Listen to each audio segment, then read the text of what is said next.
தேவைகள் பயன்பாடுகளை பத்தின ஒரு சின்ன குறிப்பு தகவல் மட்டும்தான். ஜல்லிக்கட்டு அப்படின்றது ஒரு வீர விளையாட்டு மட்டும் கிடையாது. நம்ம கலாச்சாரத்தை நம்மளோட பண்பாட போட்டுற மாதிரியான ஒரு விஷயம்.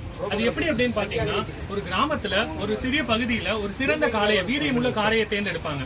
அந்த காளை மூலியமா இனவர்த்தி ஆகிற பசுக்கள் அதோட ஈன்ற கன்றுகள் பாத்தீங்கன்னா நல்ல சத்துள்ளதாகவும் அது கொடுக்கிற பால் பாத்தீங்கன்னா நோய் எதிர்ப்பு சக்தி மிகுந்ததாகவும் இருக்கும். அப்படி இருக்கிற பட்சத்துல நம்மளுக்கு குழந்தைகளுக்கு அந்த பால்களை கொடுக்கும் போது ஒரு நல்ல சமுதாயம் உண்டாகும், தமிழ் இனம் இன்னும் பெருகும். சோ இதுக்காக தான் நம்மள ஜல்லிக்கட்டை வேணும் அப்படின்னு கேட்கிறோம். ஜல்லிக்கட்டு இல்ல அப்படின்னா என்ன ஆகும் அப்படின்னா, ஏற்கனவே தமிழ்நாட்டுல 60க்கும் மேற்பட்ட காளை வகைகள் இருந்துச்சு. இப்ப பாத்தீங்கன்னா ஒரு 4-5 இனங்கள் மட்டும்தான் இருக்கு.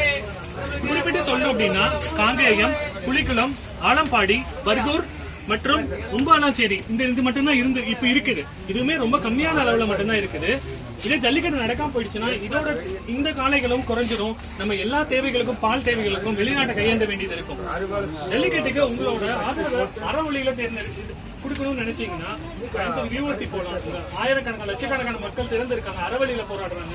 இல்ல இங்க வந்து மகாலிங்கபுரத்துல நீங்க 2 நிமிஷம் வந்து உட்காந்து பாருங்க, உங்களுக்கு என்ன பண்றாங்க ஏது பண்றாங்க விஷயத்தை எல்லாருக்கும் படிச்சுட்டு இங்கே வைங்க, கீழே போடுறாங்க, மத்தவங்களும் வந்து படிப்பாங்க. தமிழ்ன்றது நம்மளுக்கு மொழி. நம்மளுக்கு மொழி எப்படி முக்கியமோ நம்மள தமிழ்ன்ற அடையாளமும் நம்மளுக்கு ரொம்ப முக்கியம். நம்ம அடையாளத்தை எழுந்துட்டு நம்ம இங்க சொந்த நாட்டுல இருக்கிறது, நம்ம அகதியா இருக்கிறதுக்கு சமம்.